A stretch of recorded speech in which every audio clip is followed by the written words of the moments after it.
अस्सलाम वालेकुम friends, welcome to my YouTube channel. Please subscribe.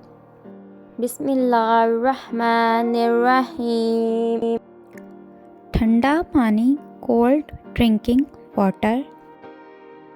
बू अली सीना का फरमान, ठंडा पानी अगर आपको जवानी में बीमार ना करे तो जवानी के बाद आपको सख्त तरीन बीमार कर देगा।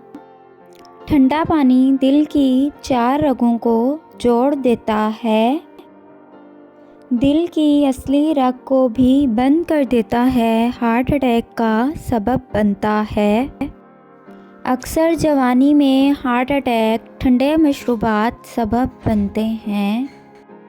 ठंडा पानी जिगर की नाबूदी का सबब बनता है, चर्बी इससे चिपक जाती है।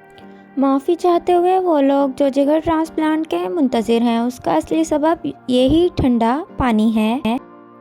दरअसल ठंडा पानी मैदे के अंदरूनी पर्दों को मुतासिर करता है और शुगर का सबब बनता है। ठंडा पानी मैदे और बड़ी आंत को नुकसान पहुंचाकर कैंसर का सबब बनता है। सो फ्रेंड्स, ठंडा पानी पीने से बचें, अवॉइड कोल्ड वाटर और सदका जारिया के तौर पर इसे आगे भी शेयर करें।